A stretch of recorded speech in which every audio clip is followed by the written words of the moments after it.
and welcome to the Momversation Club, the podcast born out of the idea that every mum needs a tribe. I'm Claire Strong. And I'm Christina Struckmeyer. We're two moms just like you, navigating the chaotic, challenging, and often isolating world of motherhood. Now, it's often said that it takes a village to raise a child, but we want to know, where the F is that village? It's a question that resonates with so many of us who find ourselves raising children, managing careers, and trying to maintain our own identities, often with a sense of isolation. It is a lot, but we're here to remind you that you're not alone. The Momversation Club is your village, a place where you feel valued, appreciated, and understood. We believe that by sharing our own experiences, successes, and struggles, that we can create a virtual village for all you amazing mamas out there. So join us every week for real, raw, and relatable discussions about all aspects of being a mum, including the stuff you just can't talk about with anyone else. So if you've ever asked yourself where the F is the village, then you found your tribe. Let's get into it. Hello, Christina. Hey, Claire. How are you? I am good. I'm loving that pretty top. Is it a top or a dress? Thank you. I was a little self-conscious about it because I've worn it on the show before, but we're getting into a point where I'm going to outfit repeat. So God. I'm already for those of you, I am but I have new hair with it, so I feel like it's okay. Well, so that's kind of half new. Hey, you know what we need? We need some wonderful company to sponsor us who rents out clothes. Like, what is it? That Rent would the be runway wonderful. or something like that. That's what we need, girl. I mean, I'll take rent the grocery store outfit at this point, but yes. Oh yeah, me too. In fact, my ideal outfit for my lifestyle right now would be like rent the Pilates outfit. That would be I know. fine. But yeah, I know. Honestly, we only need the top half as well, so we can look like work from the waist down. So exactly. Even if someone just wants to give us some tops. Oh my gosh. Well, we'll whore ourselves out for that. Oh my God. Well, listen, what are we chatting about today? Well, today we are going to be talking about the village, which in our intro that you just heard, we talk about where the F is the village. And, Claire and I were sitting with that and we're like, yeah, where is that village? And we want to talk a little bit about, what is the village? Like, what's the expectation versus the reality of it? Because it's not going to look the same as it did, back when people experienced motherhood as a village. Back in the day, since forever, women have raised children in, these tribes of taking care of each other and being there for each other. And your kids are my kids and my kids are your kids. And, say something if you see something. And that has gone away. We don't communicate like that anymore. We don't live like that anymore. And it's really shifted into this new age thing where, because it doesn't look the same, we don't know what it does look like. Okay, so when you imagine in your head, where's the village? What do you see as the village? I think about my own childhood because I've shared on here, my mom was very young, and because she was young, she needed help. And so people really kind of patchwork raised and poured into me from all over. It was I might be at my great grandmother's house, or my grandma, who I call my Nana. I might be at her house, or maybe I'm, at a neighbor's and they're taking care of me that day. I kind of got tossed around a lot, and little bits of parenting from everyone. And I imagine that that's kind of what it's like to experience the village, is having your children be raised among, other women who are also parenting at the same time. So how was that for you? Looking back, do you think that was a positive experience, that it wasn't just your mum raising you? It was a collection of other women. Was that a good thing for you, do you think, looking back on that? Yeah, I do. Yeah, I think it was really good, especially because she was ill-equipped, just because of the nature of where she was in her life at that time. It allowed me to really look at other women and other people as possible mentors. It wasn't this these one people are telling me what to do. It was let me seek out who's the best fit for this question that I have versus like going to one person for everything. And I handle my friendships like that now, I think, because of that upbringing where I don't expect one friend to be the end all be all of like all friends. I really do look at other people and go, okay, you might serve me in this space in my life, but maybe aren't a good fit for this other thing I've got going on. Yeah.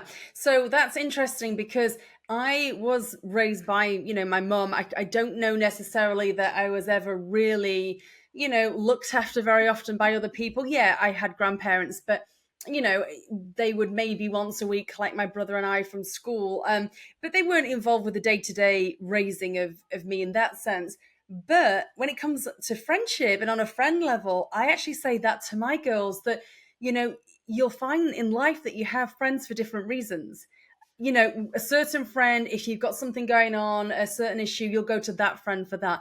If you want to go to the movies, there'll be another friend for that. There's a friend Yeah. for different things. So it's not like that one friend has to tick all those boxes and be, an everything friend to you. And so I guess motherhood's like that too. So yeah, this is interesting. I mean, the other thing is, so we're talking about Western cultures here, so in the UK and the States, which and there's a lot of similarities between our cultures, but then in different cultures, the village, I'm sure exists in a different way then, and probably there is more of that, what we would consider a traditional village. But Yeah. getting back to what the village looks like now. So we're a lot of us are very far away from our families, number one. So it's Yeah. not that everybody lives next door to their families anymore. I'm halfway across the world from mine, which is a little extreme, I know. But even you're how old? 2 hours away Yeah, I'm from a your couple mom. hours away from my Yeah, family. yeah, I think distance has definitely like decreased the ability and the availability of a village like the way that we saw it before. Also yes, like the busyness of all of us. It yep, used to be that there was one parent that stayed at home and then there was one parent that worked. And as we've gone into this new age, women are working too, and we might not have the ability to be pouring in or getting, help from others the way we used to do. yeah. So I think that's absolutely true. That we just can't. We can't afford not to work a lot of the time, and B, No. we want to work. We've got our own identity outside of being a mum. The other thing, and I think this Yeah. plays a huge part in what we're talking about, is the fact that everything is online now. So your communities are Yeah. on Facebook.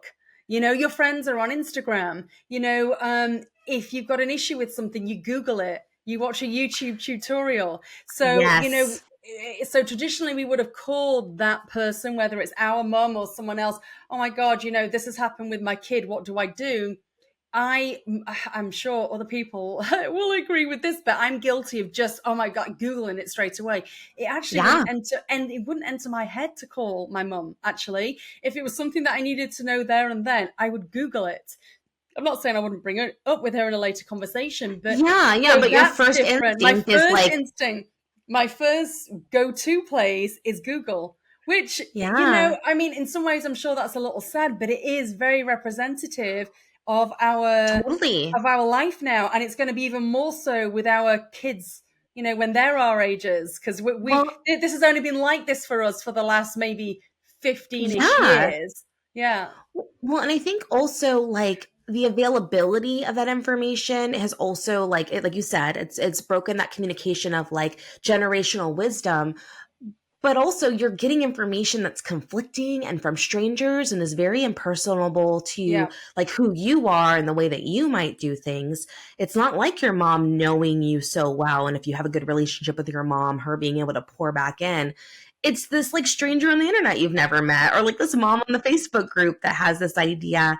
And, I think that while it can be great to have a lot of information from a lot of people, I feel like also it kind of doesn't, it can be more confusing than even if you were to not ask the question at all, because now you've got all this conflicting information, whereas you used to just call your mom and your mom would say this and you go, okay, that seems right. Bye.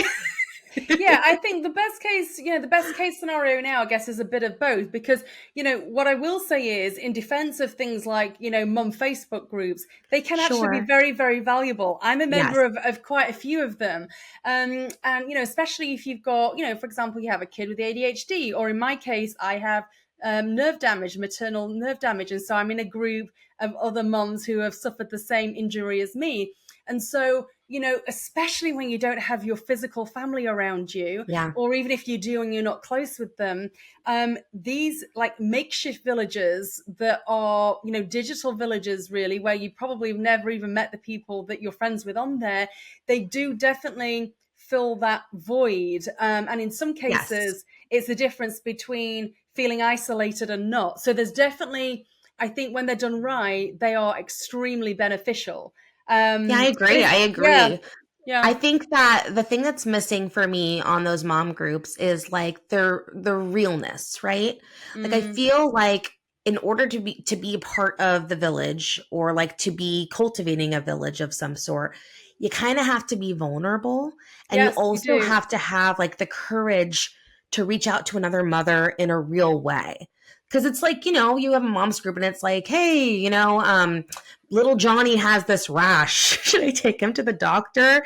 And all these moms have like, oh, my kid had this, blah, blah, blah. But like, if you were to go on that mom's group and you were to see a post that's like, hey, I'm feeling very overwhelmed in motherhood, like I don't exist anymore, I'm like isolated, and sharing this very vulnerable space, I'm Hmm. sure you would be met with a lot of women who feel the same, but no one does that.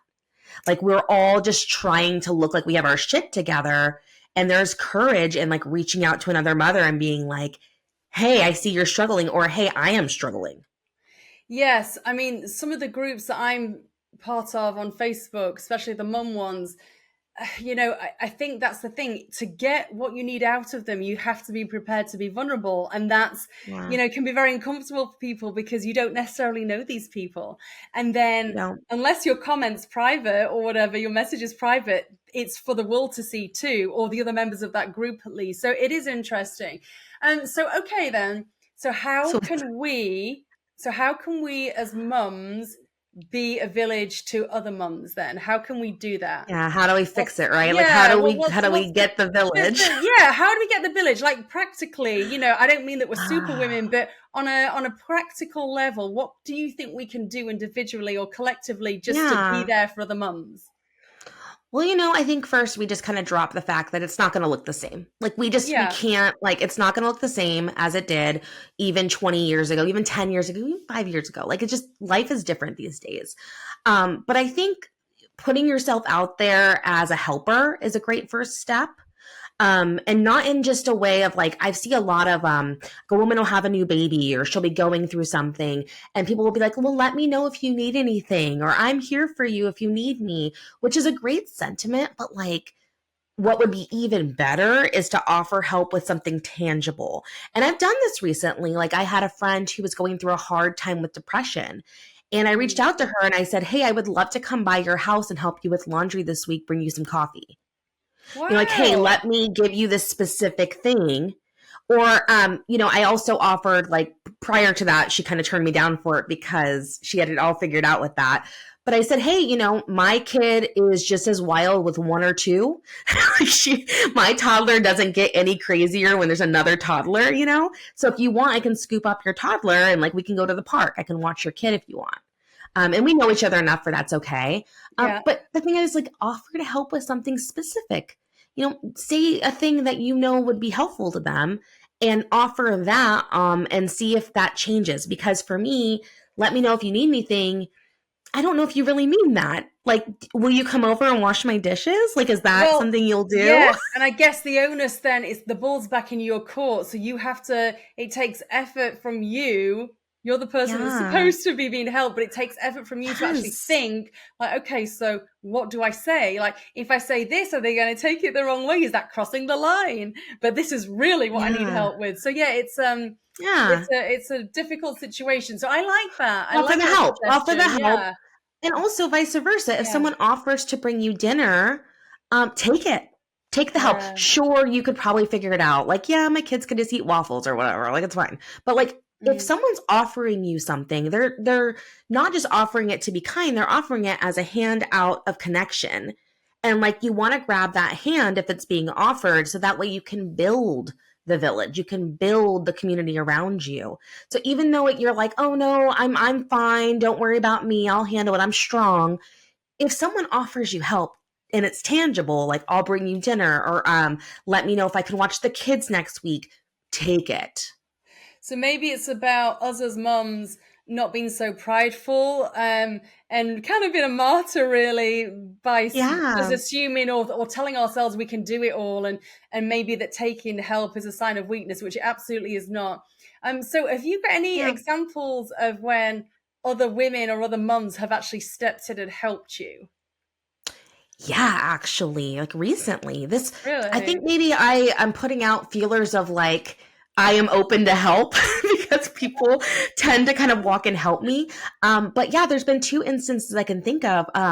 One, we were on a plane ride home from Mexico, Mhm. and Rennie, my daughter, who's almost 2, was just freaking losing it on the plane. And like, she was just yelling and crying for like the whole plane to hear. And when I'm in that, you guys can, as a mom, think of how that might feel. You're in Yeah. this anxious, like, oh my God, I'm sweating. Like, I'm trying to rock her. I'm trying to get her to calm down.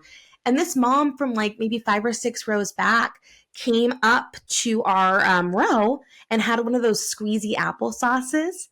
And she was like, "Hey, I know that you're having a hard time with her. My kid really likes these, and we have a whole bunch in the back. So if you Oh, want, like, here you go." wow. And I gave it to her and I said, "Thank you so much. That was so nice." She didn't have to do that.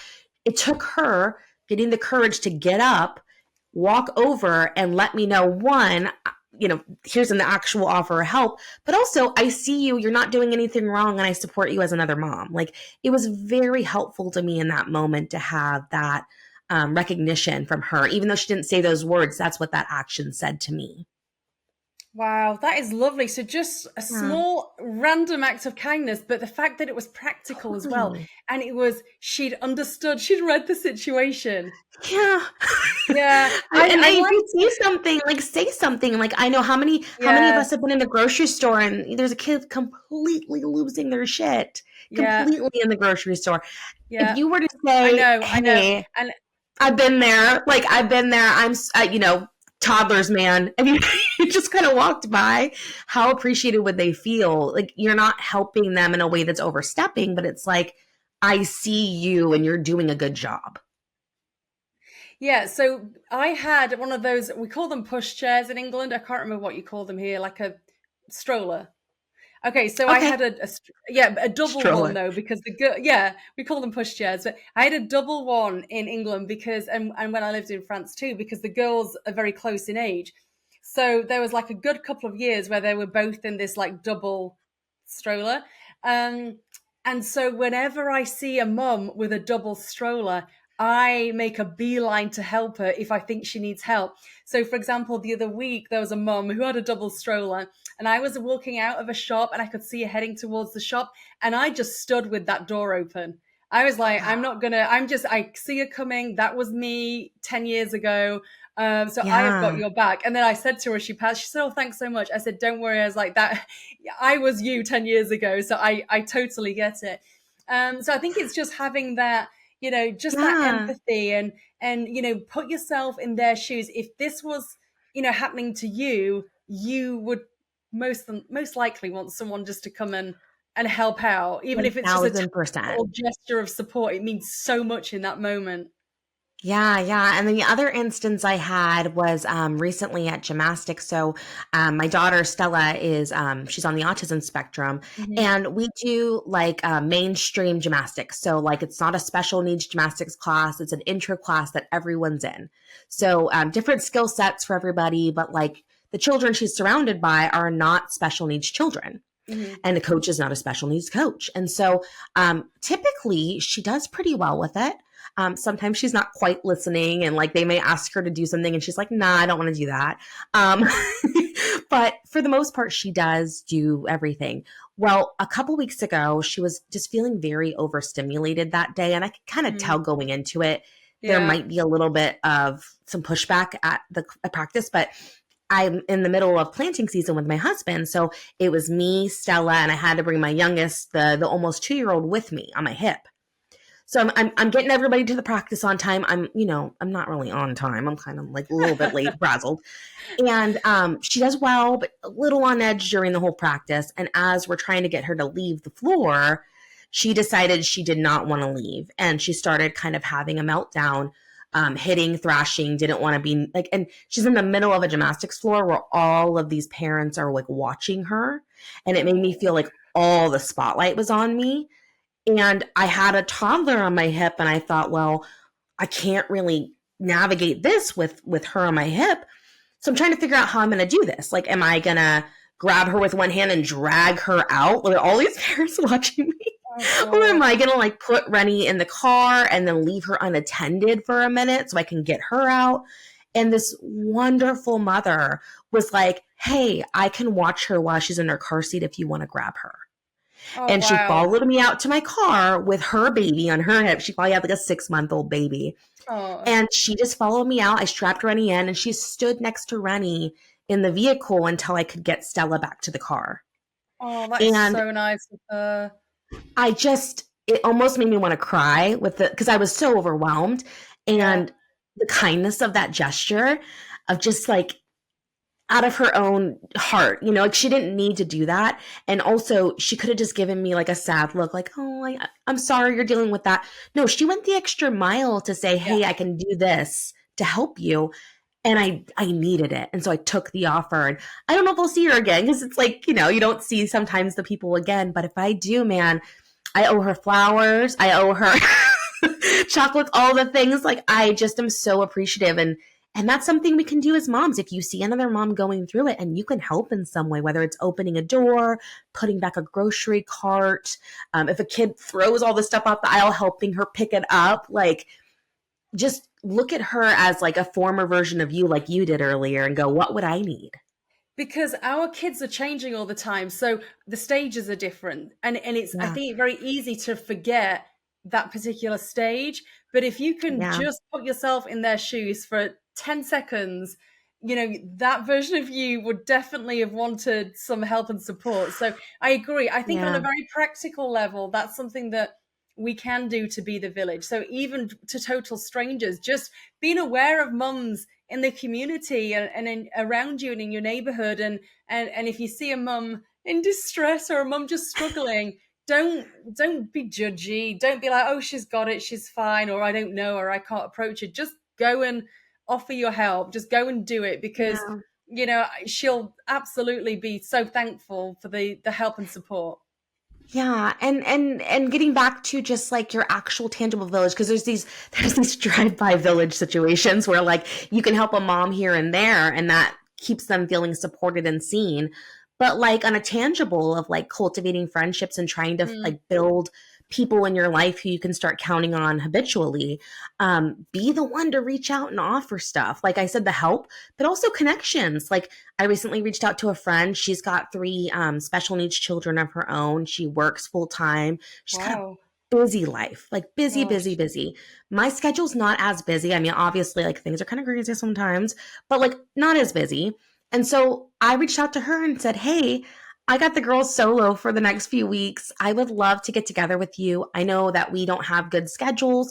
What about a potluck dinner? What if I bring like a main dish and you bring a side, and we just like get together and feed the kids and let them go wild? That is And it so was like, amazing. let's just get together. Like it's not going to work unless we like force the puzzle pieces together and make it work. Hmm. And we're still trying to figure out logistics. She's like, what about, this date 3 weeks from now? I'm like, no, like Yeah. soon. Well, then maybe But you need to take. So then you need to take the initiative here, maybe Christina, because she's the one whose schedule is even crazier than yours. So maybe you yeah, need I to know. say, "Hi, Sarah.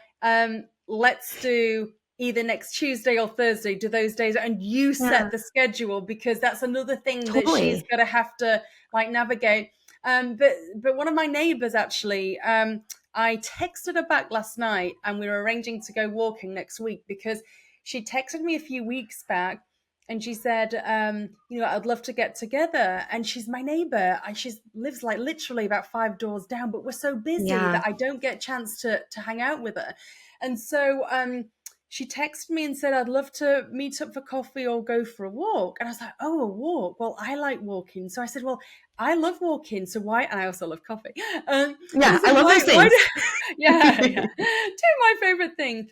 So I said, well, why don't we arrange to go for a walk? And she said, yes, great. Let me know. Anyway, just like you've alluded to, everyone's schedule is crazy, so we haven't done it yet. So last night I thought to myself, I must schedule a date next week. So we're going walking on Monday. Her and I were going walking on Monday Oh, afternoon. Because yay. the other thing I haven't mentioned here is that in the initial text she sent to me to hang out with me, she said she really needed some advice and support because she's got a 15-year-old daughter who's the same age as mine. So she's obviously going through Mm, stuff with her teenage girl. And I just thought, shame on me. She's obviously reached out because she needs some moral support. And I felt I yeah. should have been quicker in my reply and more decisive with our timeline of meeting. But anyway, the point is I've done it, and we're meeting on Monday for a walk. So I feel good about that because her Yeah. parents are I think her parents live in a different state, so she's on her own. And I don't know what her village is like, but she obviously felt it necessary to reach out to me and want to chat with me and share notes on raising teenage girls. So again, Yeah. that's the village in action, isn't it? It's just It is. It is. being It's like there, these little, being there. Yeah. it doesn't need to be everybody come watch my children. It could be that you lean on one person for like mommy time away from kids. Maybe one Yep. person's for like play dates. Yep. And when you can do something, do something. And it doesn't have to be extravagant. I mean, I have a friend that I've recently cultivated. She's like one of my new favorite people. We met at story time. I feel Oh. like I'm talking about a new love or something. But Does Alex we met at story know? time. Yeah. He's like, watch it. Don't steal my girl. No, we met at story time and we connected because she was immediately vulnerable. She Mm. said something like, I think it was like, this book is taking forever because her kid was like getting everywhere. And I was like, right? Could we not choose a smaller book? Like, what the hell? Yeah. So we Yeah. both had this like little laugh. And then, I saw her a couple more times and I was like, what do we say? We take this to a park. Let's take this to a new location. And Wow, then the moving next one, moving quickly there. I know. And then the next one was a play date at her house. And then there's, play date at my house. And like, we've been able to cultivate something. But I think one of the reasons we became stronger friends is her son got chicken pox, or what we thought was chicken pox. It ended up being this rash, but like we thought it was chicken pox. And she was just going through it because she's like a stay-at-home mom. Her hair was like sideways. Like she was up against it. And I sent her a gift card to our local restaurant in town. And I said, I know I can't go near you because you have a viral disease, but like this can take care of dinner for the night. So, just let them know your name and they'll give you like a $50 gift card or whatever. You can grab dinner for you and your family. And she didn't ask for it. I didn't ask her to do it. I just did it and told her I did it. And Oh, you're I think such a that good that helped friend. us Yeah, because I'm it's like, sure it did. she I was like, I oh, this wanna person, I imagine she's like, this person really does give a shit about my life right now. Cause I really did feel for her. I'm not a cook. I don't want to kill the woman. Right. So like, I'm not going to make her a I'm sure meal. you're not that bad, although you haven't cooked for me, so maybe I'm speaking too soon. Claire, I think that maybe you're speaking too soon, but like, I don't want to kill the woman. So I sent her, a restaurant gift card, but yeah, it doesn't have to be that extravagant, but if you see someone struggling, why not just pick her up a coffee and leave it on her porch and say, hey, thinking of you. I know you're having a tough week. Oh my God, the best. And I've got another friend who she's a single mom. She's got two kids. One's actually at university now, but she has a boy around the same age as my youngest. And she's going through, custody battles with her ex. It's all very messy. But she's a realtor, so she's busy with work and stuff. And just meeting her sometimes, just her and I having coffee together, so she can vent to me. Just again, that's all she needs from me. She hits me up when Yeah. she needs that. vent time, and that's great. And then she goes, we restore each other. So we go on and go into the world in better frames of mind. Although the last time I saw her, which was last week, she did say to me, which I think is a pretty good idea. She's like, "Why don't you and me just move in together?" She's like, "Why don't?" She's like, "I can't find a decent guy, so why don't we?" I'm like, "Well, I mean, like a obviously, sister I'm wife married." situation. Oh, I mean, I don't know. Maybe there's something more to it. I was like, I'm married, but it does sound like a plan. Maybe it's like a plan B. Maybe That's like it's another not, kind of village, Claire. it's a total another kind of village. But God, actually, I'm just thinking what that would look like. That'd be a pretty good. I mean, shit, things would get done. We'd have no drama. Oh Honestly, my God, that actually sounds I've pretty I've nice. thought about that. Like I've thought about like, Yeah. well, what if I was with a woman? Would this be different? I'm serious. I like actually. You're getting me thinking. I'm kind of joking, Oh. but seriously, I just think going back to what we were talking about earlier. You Yeah. don't have to be everything to everyone. You don't have to be this extravagant problem solver or whatever. But just little things make such a difference when you're in the thick of it as a mum.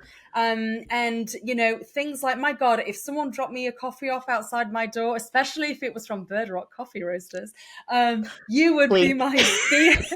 you would be my BFF forever for sure. Yeah, no, I think the main thing I want to get at is we talk about where the F is the village on this Yeah. podcast, but the reality is like the village is everywhere. The village is what you make it. And in order to have a village, you have to be a village. And so, if you can, like with the capacity that you have in little ways, start trying to connect to people in actual ways and not like I'm thinking of you, like one day we'll get together, like try to cultivate it. And the person doesn't have to be the end all be all of all besties. Like you said, we have different people for different things. Cultivate your different people that are going to contribute to your motherhood and help grow you to the mom that you want to be. Maybe that's some people are emotional support. Some people are like physical. Hey, I need a warm body in this house so I don't go insane. Like, find your people and grow them and help them get better too. Because when you're helping someone else, you're really helping yourself too at the same time. And that brings us to the end of another episode of the Momversation Club. And if you've enjoyed today's show, which we hope you have, please don't forget to subscribe, like, and leave a review. Your support helps us reach even more moms and build a stronger village. It sure does. Until next time, bye.